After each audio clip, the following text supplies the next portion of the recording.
Olá pessoal, sejam bem-vindos a mais um episódio do Nós Pod, o podcast onde nós não somos o centro e sim Jesus Cristo. Neste episódio eu tenho mais uma vez aqui o meu convidado, o Otávio Pires, o nosso maior, o melhor, o magnífico, magnânimo, ilustre psicólogo. Estamos aqui a brincar no livro. É santidade, tá vendo? Santidade traz paz. Uma descontração. É uma referência ao nosso episódio passado. Santidade, é certeza de salvação. O nosso tema de hoje é o coaching e o evangelho de Cristo. Tem aqui um texto que diz, anotação, aqui uma anotação nossa, aqui uma anotação minha que diz, de referência para a conversa de hoje. O pastor, no caso o coaching, diz: se ama, se valoriza, se respeita, valoriza quem te valoriza, você pode. Jesus Cristo diz: se negue, se arrependa, larga tudo, ama o teu inimigo e me segue. Faz favor. Preciso me apresentar? Acho que não precisa mais, né? É um erro e isso não produz mesmo nenhum avanço para o Evangelho quando tiramos do mundo para a igreja ou para dentro. Essa ideia do coaching é tudo certinho, mas lá fora. Lá fora. Paulo diz que aquele que aumentar, acho que é Paulo ou Jesus, aquele que aumentar alguma vírgula no Evangelho, considera esse anátema. Quem vier pregar um outro Evangelho diferente desse, considere anátema. O Evangelho sempre vai contra o nós pode. O nós pode, o nós pode. Exato. O we pode, né? Yeah. Paulo diz, eu sou miserável. Quando Paulo diz, eu sou miserável, já tinha quantos anos? 26 anos e tal, de evangelho. Já fez muita coisa pelo evangelho, já fez viagens, evangelismos. Acho que é o maior evangelista de toda a Bíblia, de toda a história bíblica. Mas ele disse, miserável homem que sou. Puxa, como assim? Eu vou contextualizar, estamos aí a fundo. A ideia aqui não é dizer que não existe o coaching, não deve existir o coaching. Não quer dizer que está errado o coaching. Esse assunto, para nós aqui, surgiu numa associação que é muito frequente nos dias de hoje, que é cada vez mais frequente nos dias de hoje, do coaching e o evangelho. Inclusive, existe por aí chamada no Brasil já a teologia do coaching, que veio substituir a teologia da prosperidade, que a teologia da prosperidade ele oferecia bens materiais e agora a teologia do coaching oferece bens emocionais. Os intangíveis. Mas que nós, claro, né, como todos os assuntos trazidos aqui nesse podcast até hoje, baseamos-nos na palavra de Deus, baseamos-nos na Bíblia, no conhecimento, no estudo, no mergulhar daquilo que Deus quer. Disse aqui um dos nossos convidados, Carlos Silva, que não é possível agradar um Deus sem conhecer a palavra. Então, a palavra é que é o nosso guia. E a palavra nos diz muita coisa ao contrário, completamente oposto do que o coach ensina. Eu lembro quando comecei a ouvir falar do coach, era uma prática, era uma ferramenta usada para líderes empresariais, lá na década de 2000. Quando chegamos na década de 2010, começamos já a ver o coaching nas igrejas, mas lá fora. Lá fora. E hoje vemos cada vez mais frequente aqui. E há muita gente que conhece, por causa dos Augusto Cury e outros nomes, que conhece a igreja talvez pelo coaching e acha uma associação. Porque Deus pode, hoje em dia fala-se muito de prosperidade, vê-se pastores, vê-se mais liberdade na igreja, porque não pode ser tão quadrado, você já pode isso. Temos referências, temos muita liberdade. por conta disso. E uma das coisas que trouxe é o coach dentro da igreja. É as pessoas irem para a igreja no eu posso tudo naquilo que me fortalece. Esqueceram de ler os versículos que estão antes, né? Eu posso... É na tua fraqueza. Yeah. Então, eu lembro quando eu conhecia Deus, dizia que era... Mas que foi bem antes, que era para eu me negar o tempo todo, eu renunciar à natureza humana, renunciar àquilo que eu quero, que eu creio e aceitar a Deus acima de tudo, mesmo quando era católico, os mandamentos, Deus acima de tudo. E o próximo acima quer dizer, buscar a Deus acima de tudo e o próximo. Como é que... E aqui continua a se atribuir essa questão da meritocracia. O coaching vai contra isso, ou vai a favor disso. Sim. Vai a favor disso. Sim. Que não eu fiz porque minha força. Não que esteja errado. O coaching está certo desde que esteja lá fora. Eu, pelo menos, defendo isso. Você pode, desde que esteja lá fora, você pode trabalhar, sim. Pode ser um ótimo chefe, sim. Pode ser um ótimo funcionário, sim. Mas o evangelho vai te pedir a se negar. O evangelho vai te pedir a se renunciar. O que eu vou renunciar? Primeira coisa que eu vou renunciar é essa mentalidade de que eu estou aqui por mim mesmo. Eu estou aqui porque, não, eu tenho força para conseguir isso ou aquilo. Acorda de manhã, muito cedo, batalha, vai à luta, vai atrás. Isso é lá no trabalho. Isso é lá no trabalho. Não, porque você tem que tem que ser o primeiro a se amar. A se amar. Yeah. Mas Jesus diz, cara, nega-se. Nega-se. Não é negar o emprego, é você se negar. Não é negar a tua condição, é mesmo você se negar. O que eu vou negar? Primeiro, nega essa tua ideia de que você pode fazer alguma coisa. Jesus, quando foi crucificado, Pilatos disse, cara, deixa daí. A resposta que Jesus deu, disse assim, olha, você não teria nenhum poder se Deus não te desse. O que você faz agora é porque Deus te deu esse poder, essa autonomia. Sim, o que estamos aqui a dizer é que, basicamente, o que o coach ensina é que o poder, o resultado das nossas ações está nas nossas mãos. O resultado do nosso sucesso, das nossas vitórias, está na nossa mão. Na empresa. E se lá for? Na escola. Em momento nenhum, isso deve passar para o Evangelho.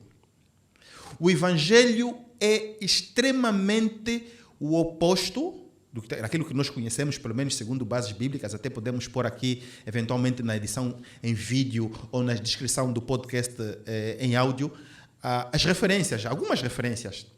No outro dia assisti a um vídeo que falava sobre a porta estreita e a porta larga. Deus nos ensina a escolher, né, como desde miúdo, escolhe o caminho limpo ou o caminho sujo. E a porta estreita, ela não é confortável, ela não é agradável, ela é como se fosse andar mesmo num caminho estreito. Imagina você andar num caminho estreito, como se fosse andar por uma corda. É difícil, é desafiante. Quando você tem uma passarela, sei lá, com 50 metros de largura, que você pode andar até de olhos fechados, não bater em lado nenhum, é mais confortável. Apesar de que o coach tem algumas lições de morais, lições éticas muito boas, né? Mesmo para... É bom o homem trabalhar. O homem tem que viver do seu suor, como diz a palavra de Deus, deve viver do seu suor, e o coach ensina a levantar, a lutar, aí atrás. Mas existe um outro lado. Ele é muito antropocêntrico. Outro lado que aponta muito para dentro de nós, para o ego. Sim, esse é o ponto. Esse é o ponto que Deus nos chama a atenção o tempo todo. Nós podemos, mas podemos em Cristo. Nós só podemos com Cristo em nós. Eu até diria, nós podemos para Cristo. Sim. Ou seja, aquilo que nós podemos é para Deus, não deve ser para nós. Em Cristo e para Cristo. E com Cristo. Olha só o que Paulo diz. Temos, porém, esse tesouro em vaso de barro. Barro é frágil. Mas ele diz, temos, porém, esse tesouro. Para diferenciar que não, é o tesouro. O mais importante é o tesouro em vasos de barro para que a excelência não seja nossa, mas de Cristo. Ou seja, você é nada, você carrega um tesouro, mas você é nada. Nós podemos porque por aquilo que há em nós. Não há nenhum mérito em nós. E aqui voltamos de novo à questão de é Deus. É Deus, é graça. É graça. É graça, é arrependimento, é dor. E o que eu vejo, eu particularmente, eu tenho essa ideia do coaching que é errado. Essa é a minha ideia, né? Essa é a minha ideia. Que alguém defenda ao contrário, mas essa é a minha ideia. Atenção, nós estamos a dizer o coaching no mundo, é o coaching associado ao evangelho dentro da igreja. Quando me dizem, cara, você tem o mesmo valor que Jesus. Eu não quero citar esses camaradas ali. Aí você vai na Bíblia e você encontra, procurei entre os homens alguém digno de abrir o livro e não achei. Não achei. Que valor eu tenho então? Eu lembro que uma vez eu brinquei, e continuo a brincar, continuo crendo, né, que Deus me morreu.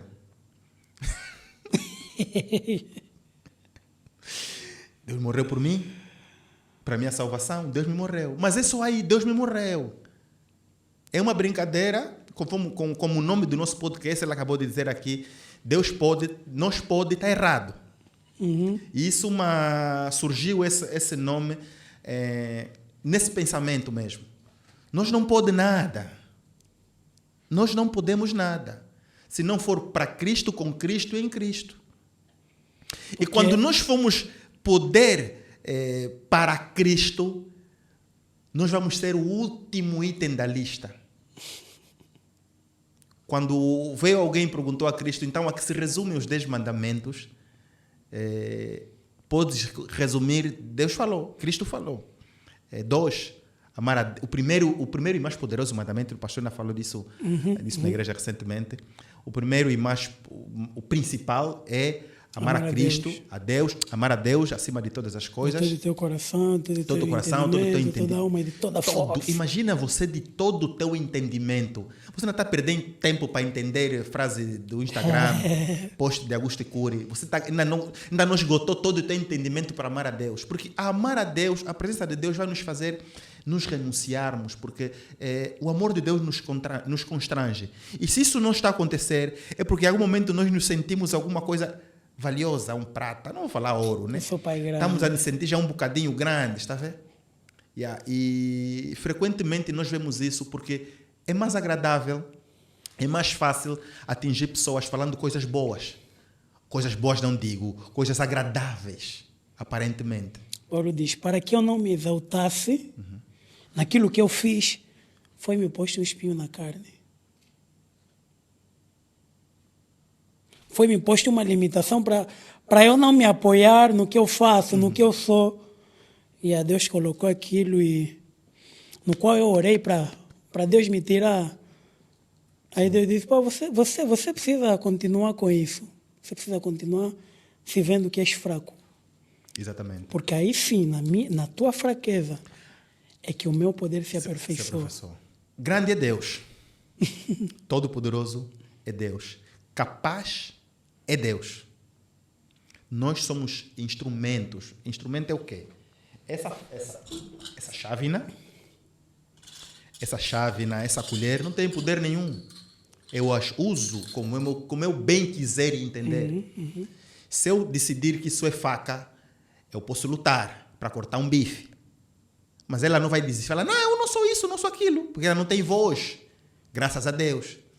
Só que nós temos o livre-arbítrio, que é onde nós, às vezes, nos perdemos, não é?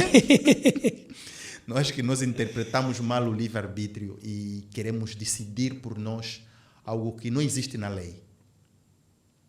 Não há poder em nós, não há valor em nós, senão Cristo, senão a presença de Deus.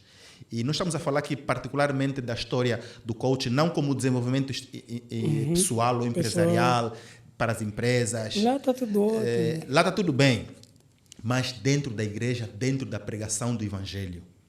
O Evangelho, nós temos visto uma transformação cristocêntrica uma adaptação do evangelho para o homem.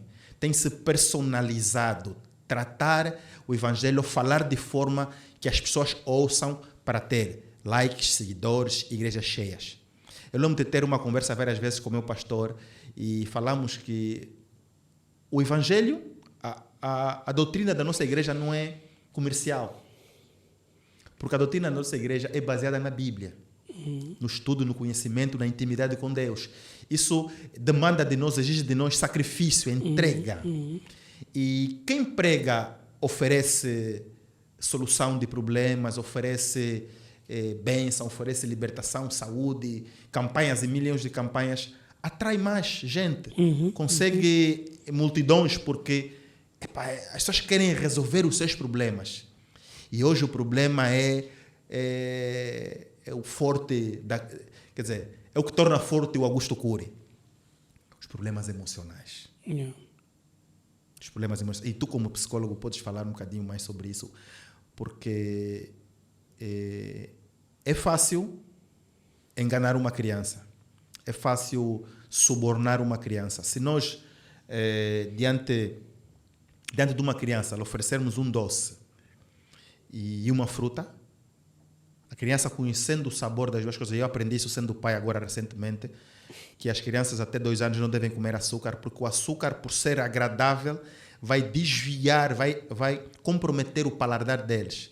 Eles vão deixar de gostar de coisas saudáveis, salgadas e outras coisas, porque vão habituar-se a comer algo doce. Eu vejo a minha filha, ela todos os dias fala sumo, porque a minha empregada costuma pôr muito açúcar nos sumos.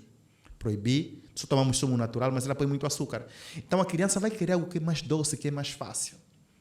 E o que tem acontecido, na minha ótica, é muita gente que não tem conhecimento, não estou a falar de profundidade, de conhecimento ligeiro da palavra, começa a ouvir as pregações, os shorts, que são muito pouco para sedimentar na internet. Faz favor.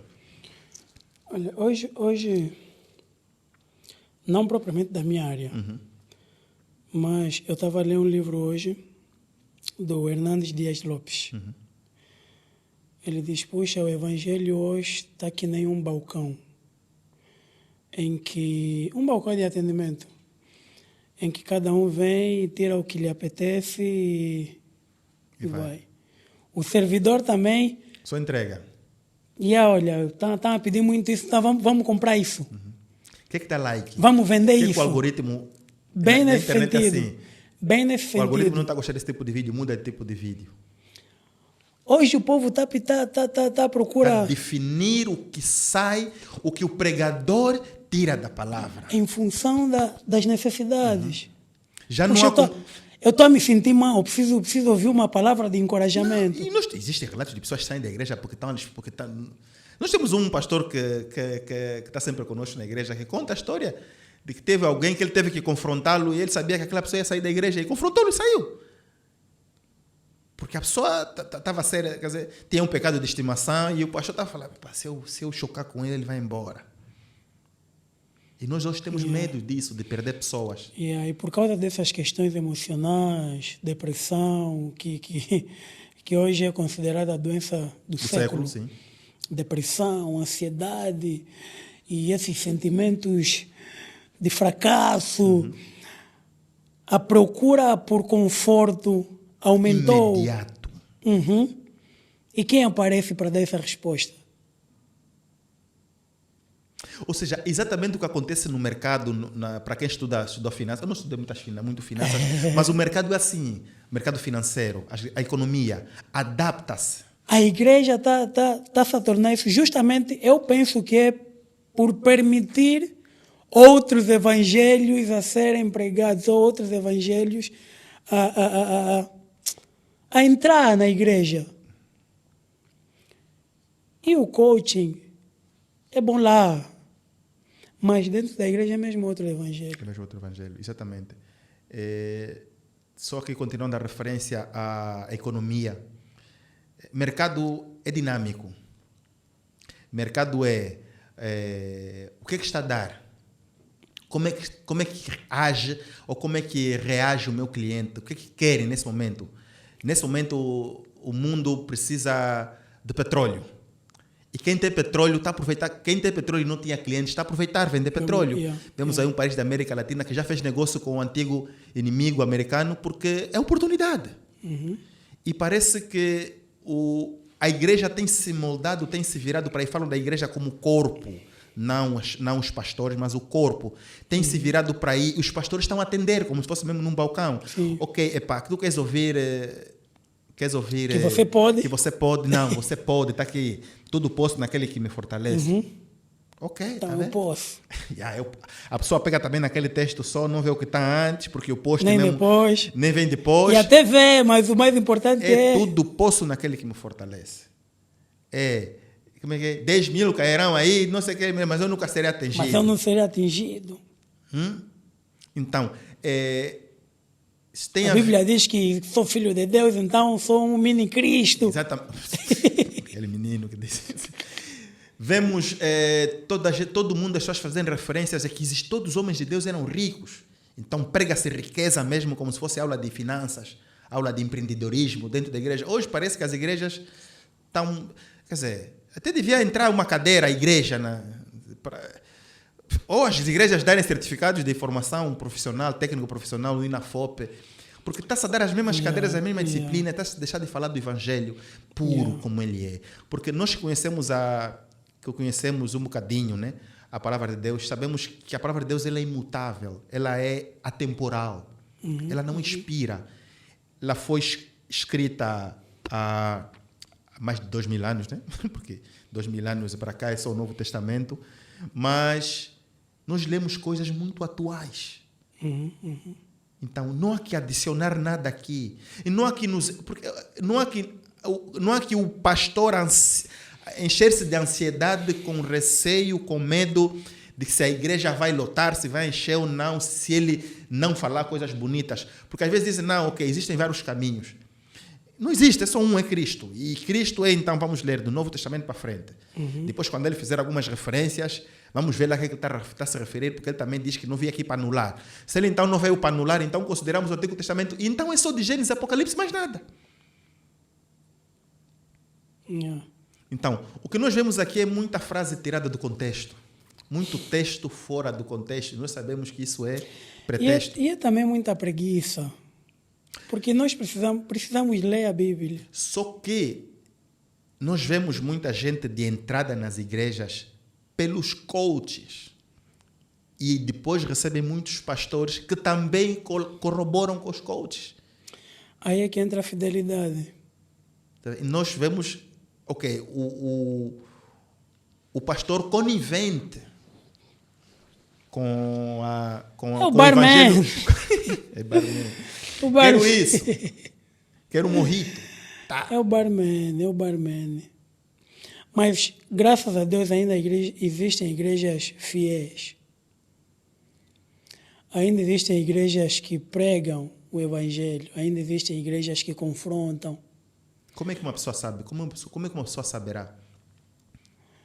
Tem que se voltar para a Bíblia.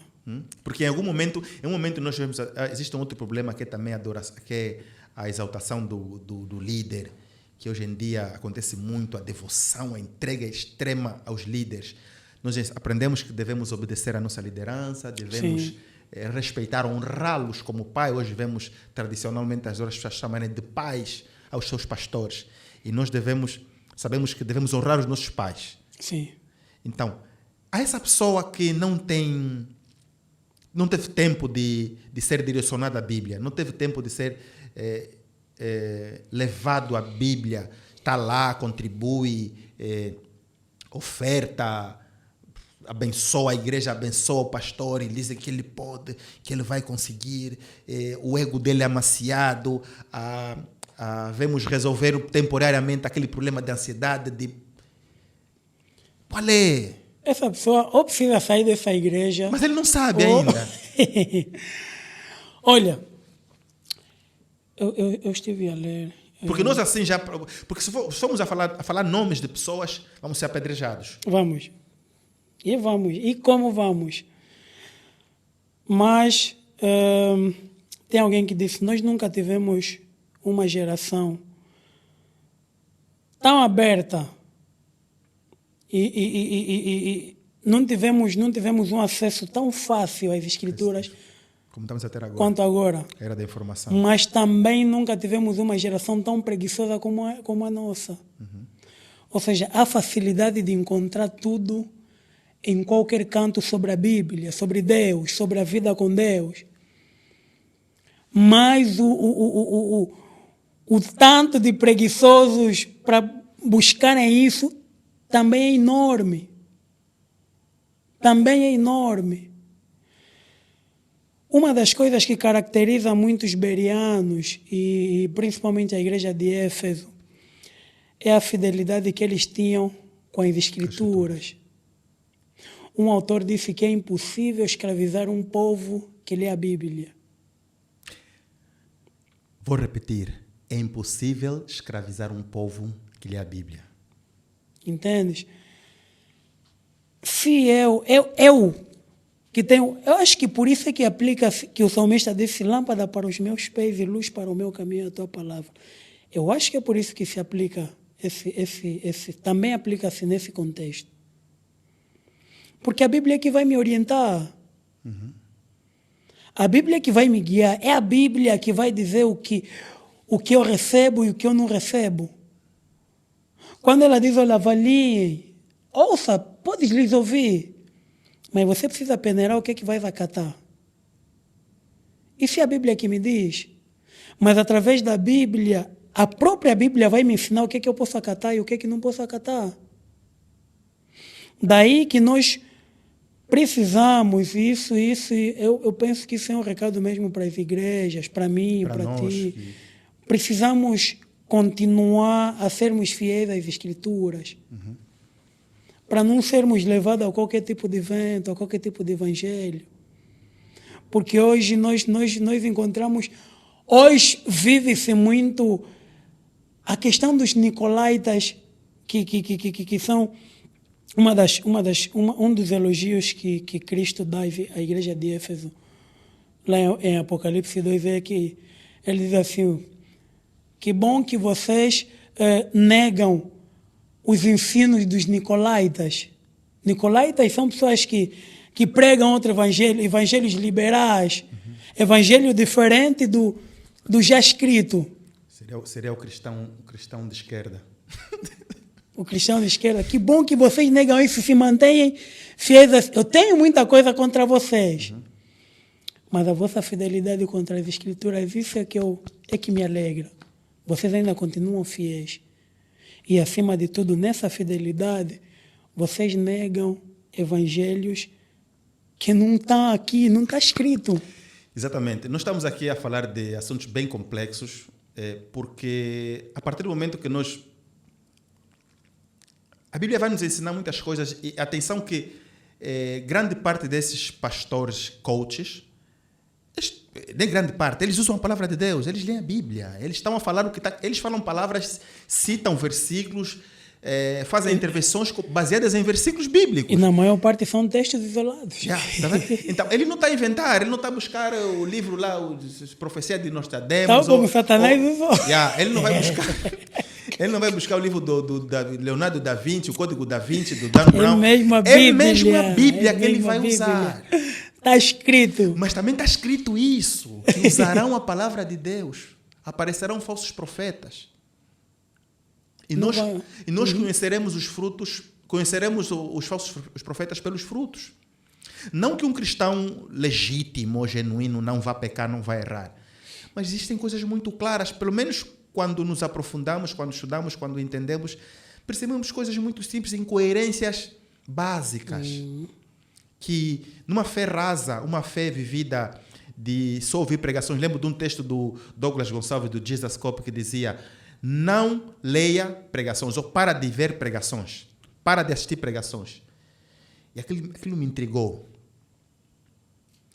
Ele dizia, para de ouvir pregações, porque ele estava a ouvir muitas pregações da internet, muitos pastores, muitas referências, e o Espírito Santo lhe disse, não, para de ouvir pregações. Tu estás a ouvir o entendimento que alguém teve sobre a palavra de Deus. E volta-te na palavra, né? E se nós nos limitarmos a ter contato com a palavra de Deus só com base no entendimento de uma pessoa, nós estamos a aumentar a chance de falharmos, porque muita gente, nós também entendemos a Bíblia de maneira errada, muitas vezes. A forma de entender. Então, isso dizia o quê? Para de assistir pregações, leia a Bíblia. Vais ouvir a pregação do autor diretamente. Não precisamos de intermediários. O que acontece é que, lembro do meu pastor também falar muitas vezes que o que eu faço pode ser um tiro no pé. Porque eu quero ajudar pessoas a se potencializarem, a não dependerem de mim. Eu quero que vocês cresçam mais do que eu, como um bom pai deve fazer. Querer que os filhos cresçam mais do que ele. E isso é um tiro no pé, por quê? Porque a dado momento eles não vão precisar de mim. O que acontece é que, se calhar, muitos pastores, coaches, eles querem manter o público à volta deles, porque isso é aquela história do poder, né? Eles querem manter as pessoas dentro da sua esfera de influência, sob sua jurisdição, o status de pastor com X membros, com Y membros, pastor com muitos seguidores, como eu já vi um pastor a falar, ou vou ouvir um pastor muito famoso, dos mais famosos do mundo, ou o mais famoso do mundo, com mais seguidores, a dizer, por que eu vou ouvir alguém que tem menos seguidores do que eu? Eu disse, what? É fiego. Eu deixei de lhe seguir. Um bem famoso. É fiego, é fiego. Por que eu vou ouvir alguém, e era um teólogo, que vive verificando a internet, corrigindo, falando, intervindo dentro da sua humildade e conhecimento, e ele dizia, por que eu vou? E bloqueou aquele, processou aquele teólogo porque falou o nome dele e tal. Por que ele não se deixa ser analisado, se deixa ser humilhado? Porque acho que... Mas também um outro fim, né? Não estamos aqui a defender que em todo momento devemos nos sentir um nada, um zero à esquerda, um... Não, quando tivemos com Deus, eu quando Deus está em mim, eu me sinto, eu me sinto um avião. E para isso, eu gosto muito de Paulo. Paulo é muito complexo. Não, Paulo é muito complexo. Paulo Ele assim, diz... tirando Cristo, na Bíblia não tem Paulo é muito complexo. Nós não estamos aqui a afirmar que não, em todo momento eu tenho que me sentir... Nada, um lixo. Nada, um lixo. Eu tenho que ver deprimido. Não é isso que estamos aqui a dizer. Não, você pode ser o que você quiser ser, desde que seja em Cristo. Simples, vamos entender de forma muito simples isso. Uhum. Uma coisa é um dolarenho, um paracetamol, um analgésico. Outra coisa é o antipalúdico, ou a operação, ou a cura efetiva daquele mal. O coach aqui podemos comparar quando associamos o Evangelho como um analgésico. Algo que vai temporariamente nos eliminar a dor. Mas ele não cura o mal. Ou você vive de sessão em sessão para sempre. Estamos a falar do coaching associado ao Evangelho. Não o coaching na empresa, porque lá são objetivos. Tenho um amigo, o meu melhor amigo, Marco Vitor, ele é coach e é cristão. Ele, por acaso, fala muito disso. Eu não sou psicólogo, eu não sei o quê. O coaching te ajuda a te levar, ajuda o coachee a sair do ponto A ao ponto B. É específico para uma missão. Fala isso. Então, o coaching aqui seria um analgésico, um paracetamol, uma aspirina. E isso não é resolver o problema. Sabemos que isso vicia. Porque aquelas pessoas viciadas em analgésicos, o Michael Jackson era viciado em analgésicos, esses comprimidos são extremamente viciantes. O Evangelho, Cristo, é cura efetiva. E não tem contraindicações. É mais saudável, é a solução mais saudável para a depressão, para a ansiedade. É solução efetiva. E mais do que isso, quando te pergunta, como é que você está assim? Eu passei por uma operação. Ou seja, você se renuncia, se rejeita, coloca Cristo à frente e sais melhor do que estarias no coaching, onde diz você pode, a prosperidade, Deus chamou para dar, olha Moisés, Abraão, todo mundo era rico, e você também tem que ser rico, tem que ir atrás, aqui nessa igreja tem que ter rico, tem que prosperar, tem que semear. E falando, por exemplo, de Paulo usa uma expressão que eu gosto muito. Ele diz, eu sou o que sou pela graça de Deus. Eu sou o que sou pela graça de Deus. Eu gosto daquela conversa do jovem rico que foi a Cristo e diz: o que eu posso fazer para herdar o reino? Cumpre os mandamentos. Ele falou, cumpre os mandamentos. Eu já faço isso quando criança. Eu faço esse mambo todos. Aí, vende tudo que tens e me segue. Sai de lá bem triste. Yeah. Não, vende tudo o que tens, Dá aos divide aos pobres. e me segue. Nem vende tudo, vem com dinheiro. Como a Ananias e Safira quer fazer. Né? Ficar com uma mincha do seu próprio dinheiro. Então, não é isso. Vende tudo que tem e me segue.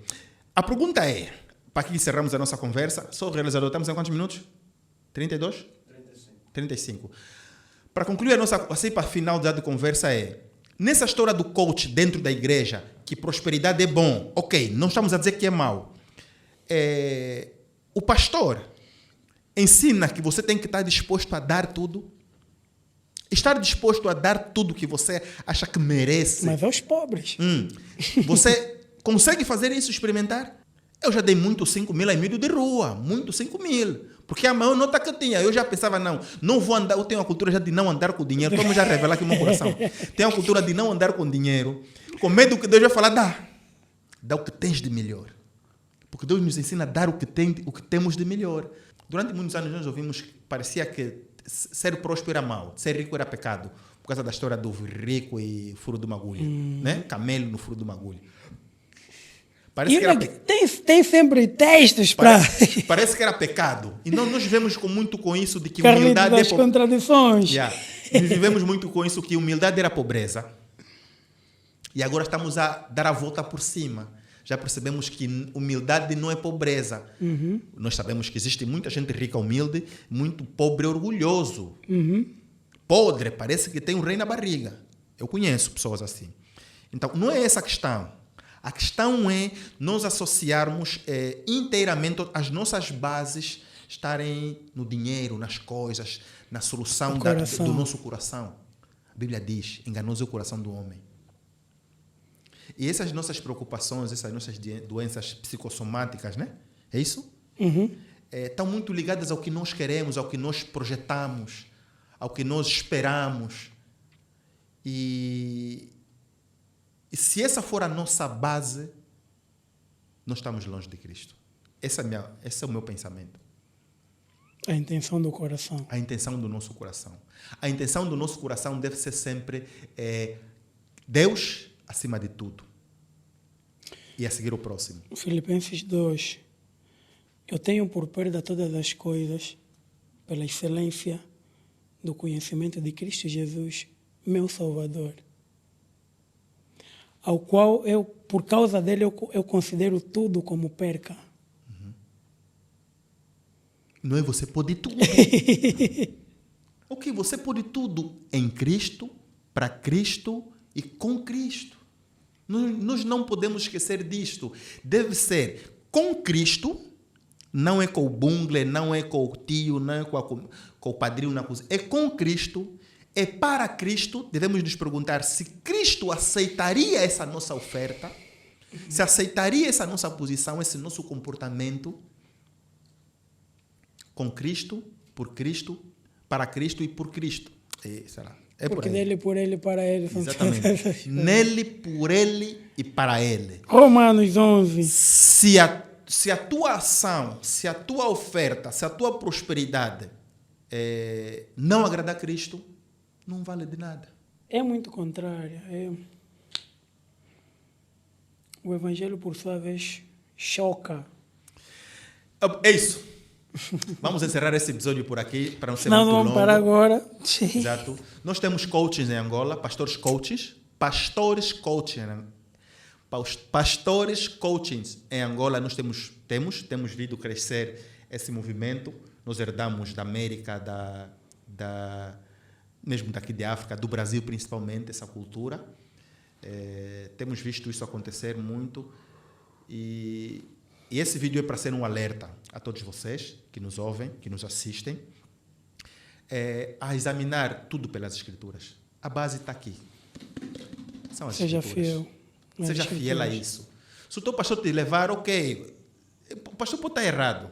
Então, examina. Não fuja, não murmura, conversa com o teu pastor, alerta. Se é homem de Deus, ele vai ouvir. A palavra de Deus. Deus usa até um burro para falar, uma mula falar, mais você. Você pode falar também. Deus vai usar pedra, ou sarça ardeu, mas não queimou, para falar. Então, é isso. Por favor, muito obrigado.